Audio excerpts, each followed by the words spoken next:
There was a question in the discussion last time, which was appropriately asked by a philosopher, that leads us straight into tonight's topic. The question was something like this: seeing that Kierkegaard held such terrible views, why should one study him? Now you may think, seeing that tonight's topic is Nietzsche and the crisis in philosophy, that I think that this question is very applicable to Nietzsche.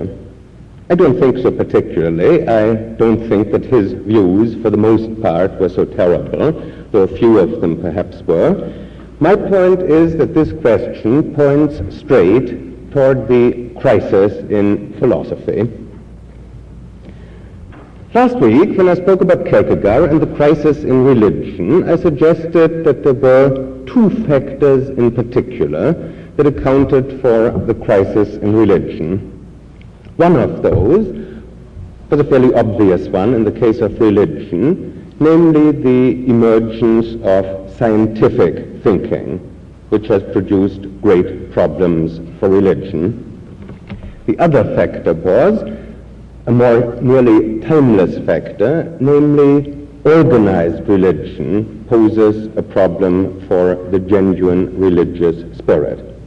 I shall try to pursue both of these factors now in relation to philosophy and begin this lecture by talking about the crisis in philosophy before introducing Nietzsche. I do think that the first and chief factor of what I consider the crisis in contemporary philosophy has also been introduced by science. After all, if I understand the question rightly, it does show a considerable regard, which is very widely, if not quite universally, shared in our society, a very profound respect for science. In science, we don't study terrible views.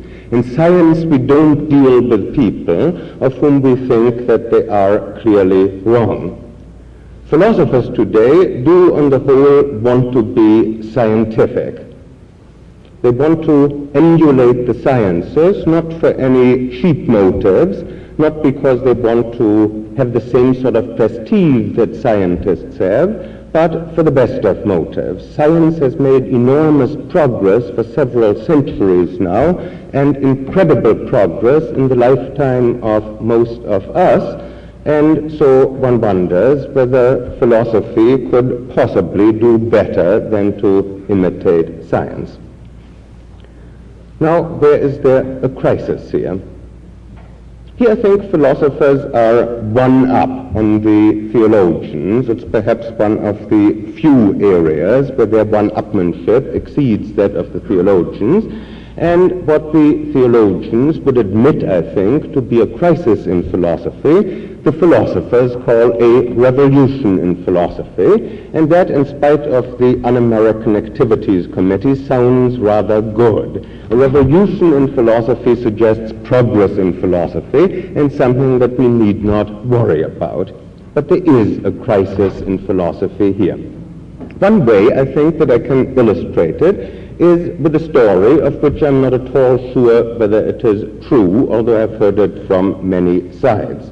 I shall therefore not name the philosopher in question about whom this story is often told. The point is that he is an outstanding logical positivist, and that he supposedly was offered a chair of philosophy at one of our leading universities and did not accept the last minute because supposedly, and this is hard to credit, one of the requirements was that he should, among other things, teach an introductory course on Plato, and he is supposed to have replied, "I will teach only the truth." Now here you have, I think, the same point that I've been dealing with. Why teach terrible views? And Plato did have some views that few of us would accept, even some views in political philosophy that many of us might consider terrible. And here now is the crisis. If a philosopher wants to be scientific, if he does not want to teach things that are not true, if he most certainly does not want to teach things that are terrible, what becomes of practically all the philosophy we have got? What becomes of philosophy from the pre-Socratics and Plato and Aristotle right down to the 20th century? Should it all be rejected? Well, if so, then surely we have reached a crisis in philosophy if philosophers have reached the point where they think that all philosophy so far, or at least most of it, almost all of it, has been one huge mistake. The question immediately arises, of course, if you throw out so very, very much, what is to replace it? The early logical positivists thought that they had a good criterion for telling what could stay and what could not stay. Only that was supposed to stay, only that was recognized as meaningful, which could be verified, and whatever was not verifiable was meaningless, as one supposed in those days, shortly after World War I, and was to be eliminated. And what was left, in fact, was something very different from most of traditional philosophy. Things like philosophy of religion and metaphysics and aesthetics, all that went out the window, and good work was done, important work was done in areas like philosophy of science and logic, especially in those two fields. Friedrich Wittgenstein, who had done as much as any man to inspire logical positivism, drew the really consistent conclusion at that point. After publishing his first book, the so-called Tractatus, in which he thought that he had solved all philosophic problems by showing that most of them were meaningless, he left philosophy. He was a very wonderful man. He had inherited great wealth. He distributed all among the poor and became a village teacher and then a gardener's assistant. And then as more and more people accepted his book and his early views, he decided that something must be wrong with them. And so he went back to philosophy, to a second very illustrious career, becoming a professor, though Austrian-born, becoming a professor at the University of Cambridge in England and influencing the second phase of positivism, which is more usually called analytic philosophy, and which today dominates English-speaking philosophy, both in the British Isles, particularly in England, less so in Scotland, and in the United States too. This has been characterized in a little book on English philosophy since 1900 by Geoffrey Warnock, when he says, and what he says here is false, unless we keep in mind that he is talking about English philosophy since 1900. He says, it is at any rate certain that questions of belief, questions of religious, moral, political, or generally cosmic variety, cosmic he puts into sneer quotes, are seldom, if at all, directly dealt with in contemporary philosophy. Why is this so? The first part of an answer to this question can easily be given. There's a very large number of questions, not of that variety, which philosophers find themselves more interested in discussing. And I think as far as English-speaking philosophy goes, this is a pardonable generalization. There's a great deal of truth in it, even though it isn't literally correct. And if we ask ourselves now, why this shift of interest?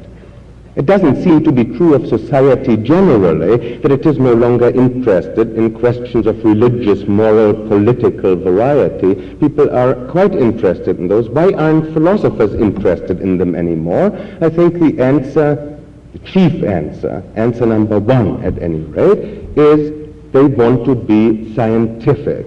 They want to obtain agreement on facts.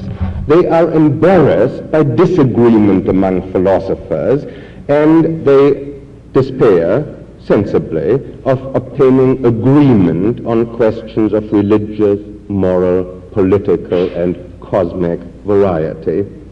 So it is the attempt to emulate the sciences that has in one way or another led the vast majority of English-speaking philosophers to abandon the traditional concerns of philosophers and to make a great shift.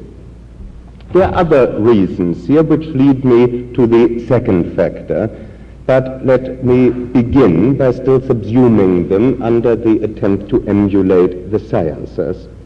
One feels that everybody should be able to make some contribution, that the progress in the sciences is made piecemeal by many people doing little things, and so in philosophy too there should be a comparable situation.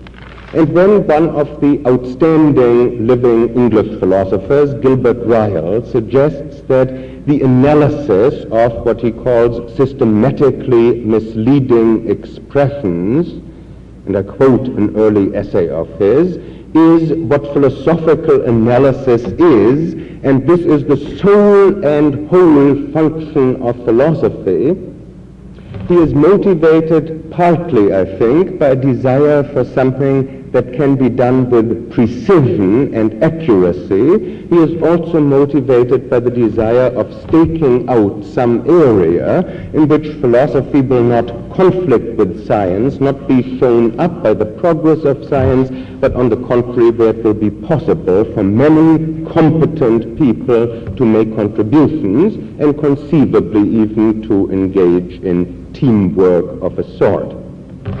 To mention another equally outstanding British philosopher who died recently, J.L. Austin, he varied the interests of Ryle somewhat by concentrating very largely on things that bordered on lexicography, semantic analysis, analyzing distinctions in ordinary language, hoping that where there are subtle distinctions between words that are apparently synonymous, perhaps some important difference is hidden that might eventually become philosophically important or fruitful, but he found this kind of precise work so absorbing that he very, very rarely indeed bothered to point up its philosophic relevance. The point here is, again, to do something that can be done with precision, to do something that does not involve inspiration but competence, in other words, to emulate the sciences. Now I have said that the other factor, the factor of organization, has also helped to produce the crisis in philosophy, and this, I think, is, if anything, even less obvious than my first point, that science poses a deep and critical problem for philosophy. After all, happily, we don't have organization in philosophy the way we do have it in religion. There's nothing at all unusual for a philosopher going it alone. Of course, there are some little clubs where people get together who happen to agree particularly with each other, but that is the exception rather than the rule. And the whole philosophy is lucky in not being beset by hierarchies and organizations and all that sort of thing. But in another sense, philosophy has become organized. Let's put the point this way. What I've been saying about philosophy, relinquishing problems of religious and political and cosmic and moral variety so very largely, and becoming so very preoccupied with questions of method, of science, of logic, amounts to saying that philosophy has become, in the 20th century, exceedingly academic. And if we ask why philosophy has become so terribly academic, surely a very important part of the answer is that philosophy has become academic because almost all philosophers are in academies. The organizations in question are our colleges and universities. We take it for granted that, of course, if a man says, and is in his right mind, that he is a philosopher, that presumably he means that he teaches philosophy at some college or university. But if we think back a few centuries, that of course did not used to be so. People like Descartes and Locke and Hobbes and Berkeley and Hume and Spinoza, they were not professors. They did not have university jobs, and this surely makes a big difference. It does not make all of the difference by itself. We can be more precise here. We can almost be scientific. We can quantify the point. And we can say that the really crucial point about organization is that where formerly, at any one time and any one generation, there were maybe half a dozen or at most a dozen philosophers, today there are quite literally many, many thousands. That's no exaggeration. All you have to do is to take some such dictionary as Webster's Collegiate, look up in the back the list of colleges. I think you will find that in the United States alone there are over 1,000 colleges and universities, and most of them have more than one philosopher. Some of them have over a dozen philosophers, which means that in the United States alone you have thousands of philosophers. So this is an entirely new situation which is bound to change the whole tone of philosophy. The unit of publication, for example, can no longer be the book. Nobody has time to read books by thousands and thousands of philosophers. Something new has to be invented to take care of this situation, the scholarly journal. I'm not trying to make fun of this. Perhaps in some way the situation is amusing, but we have here a perfectly reasonable development. There are these thousands of people. They live spread out over a huge country. They can't constantly get together and see each other face to face and talk with each other. How are they going to make each other aware that they are alive physically, that they are alive intellectually, that they have something to say? There have to be scholarly, professional journals in which people write articles of which other people can take note. And these articles, for the most part, are written for what has been called, rightly, fellow craftsmen, fellow technicians, other people who are professionals in the field. Well, if a man like Spinoza had written just for fellow philosophers, there wouldn't have been any need to print his books. He could have circulated them in manuscript, and within 2 years all the fellow philosophers around could easily have read them. This wasn't so just in Spinoza's time, but this was so for a long, long time while philosophy flourished. But these philosophers did not just address this minute audience of maybe 6 or 12 other philosophers, that was all there was in those days, but they addressed the layman too, and so they didn't deal just with academic points, but they dealt with questions that mattered to people generally. While today, most professional philosophers lean over backwards not to do that. Take a young man in his 20s who in the 18th century wrote a book with the title Treatise of Human Nature, being an attempt to introduce the experimental method of reasoning into moral subjects. His name was David Hume, and the book that he wrote was a great book, which is still studied. But what young professional philosopher in his 20s would dare write a book with a title like that and try to cover so many subjects in a single book? It so happened that Hume's book was initially not a success, but fell stillborn from the presses, as he himself put it. But in time it had an enormous impact. Here then we have the contrast. And we actually find some of the professional philosophers, Warnock, for example, in his little book on English philosophy since 1900, making fun, without naming names, of the amateurs of former ages and extolling the professional philosophers of our time. I feel that the shoe is a little bit on the other foot, and that amateurs like, for example, Hume and Berkeley, who published their major works when they were still in their 20s, are not people for us to look down on. And I dare say that the reason why young philosophers today don't write books like that is not because those books were so amateurish and so bad, but rather because they were so extremely bold. Now, this is a good point, I think, to introduce the philosopher of the evening, and I will do it with a quotation that relates in immediately to what I have characterized as the crisis in philosophy. Nietzsche writes in Beyond Good and Evil, section 212, which is reprinted or translated in full in the portable Nietzsche,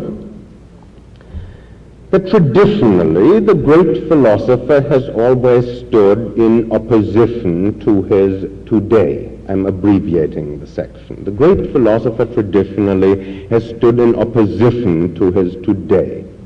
Philosophers have been the bad conscience of their time. They knew of a new greatness of man, of a new untrodden way to his enhancement. Confronted with a world of modern ideas, which would banish everybody into a corner and a specialty, a philosopher, if there could be any philosophers today, would be forced to define the greatness of man, the concept of greatness, in terms precisely of man's comprehensiveness and multiplicity, his wholeness and manifoldness. Then Nietzsche gives some illustrations of 16th century philosophers, goes on to talk a little bit about Socrates, and continues, today, conversely, when only the herd animal is honored and dispenses honors in Europe, and when equality of rights could all too easily be converted into an equality in violating rights, by that I mean into a common war on all that is rare, strange, or privileged, on the higher man, the higher soul, the higher duty, the higher responsibility, and on the wealth of creative power and mastery, today the concept of greatness entails being noble, wanting to be by oneself, being capable of being different, standing alone, and having to live independently. Thus, in 1886, Friedrich Wittgenstein would not only have understood, but I think would have agreed very largely. He too, by temperament, was a man who was different, stood alone, lived independently. But on the whole, certainly ordinary language philosophy, linguistic philosophy, analytic philosophy, whatever we shall call it, is not very much in sympathy with the sentiments expressed by Nietzsche here, but on the contrary, an example of what you might call counter-revolutionary philosophy, not really a revolution in philosophy. Traditionally, the philosopher has been a revolutionary, a heretic, who stood in opposition to his today. But linguistic philosophy has an influence that leads men away from trying to stand alone. It would indeed, as Nietzsche puts it, banish philosophers into a corner and a specialty. It teaches young philosophers not to become heretics, not to become revolutionaries, because it wouldn't be scientific, and they really don't have any special competence that qualifies them for that role. Nietzsche might well have said that it might be a philosopher's business, if there could be any philosophers today, to acquire such a competence.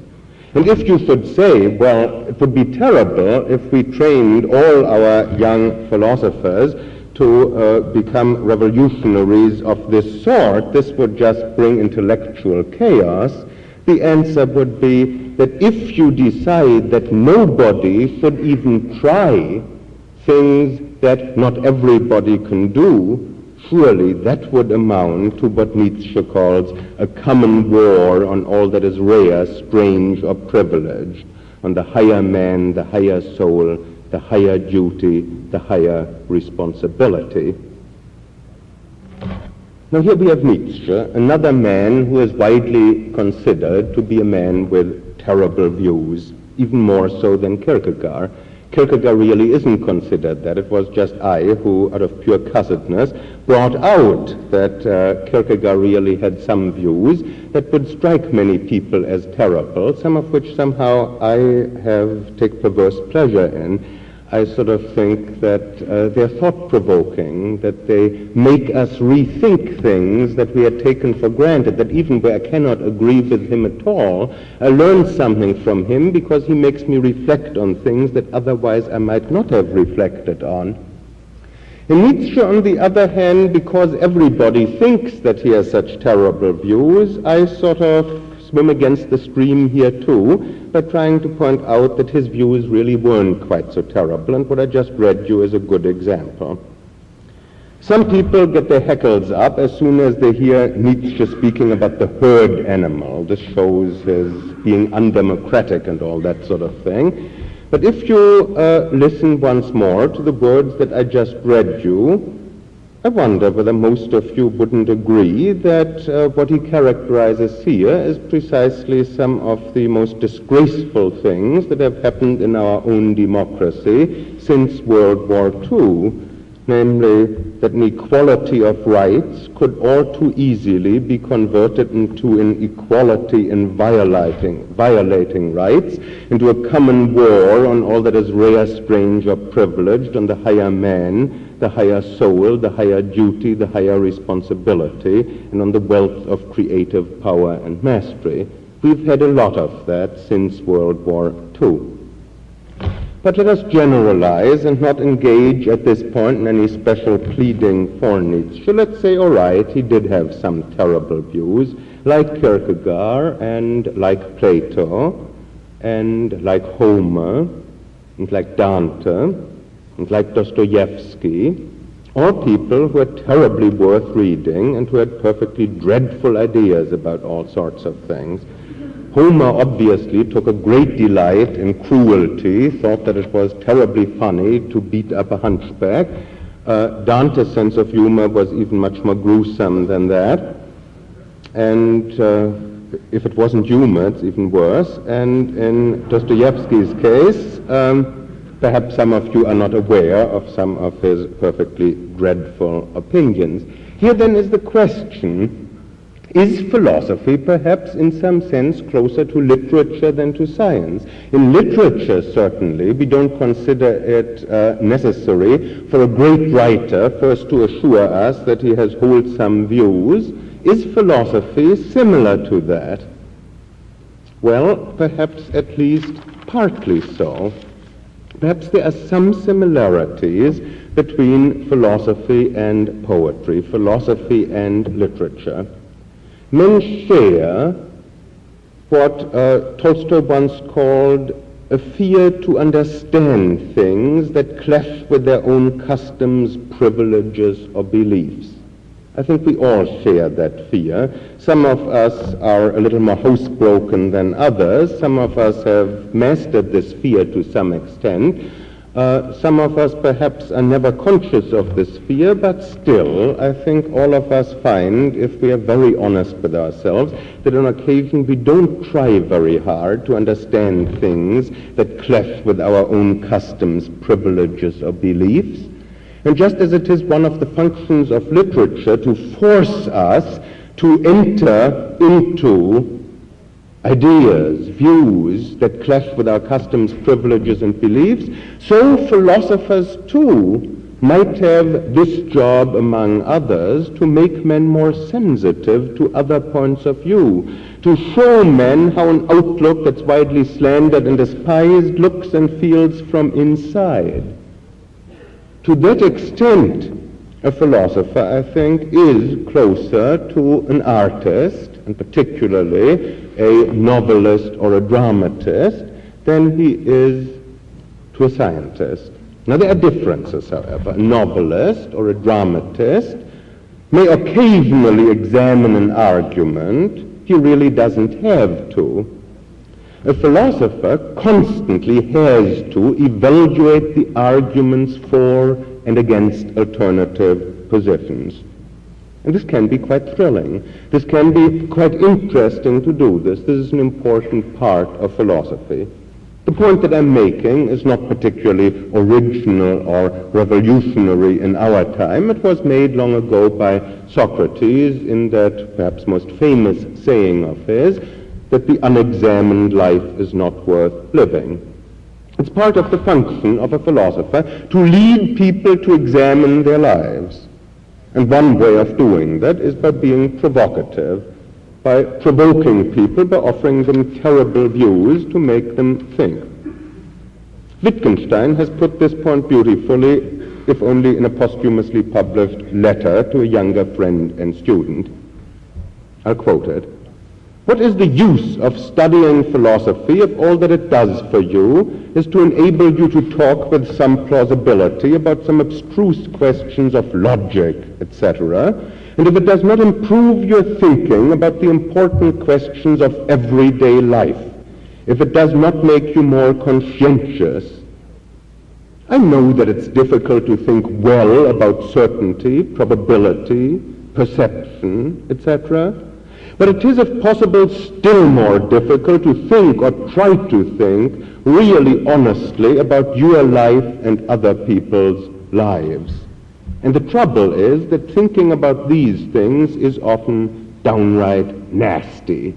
And when it's nasty, then it's most important.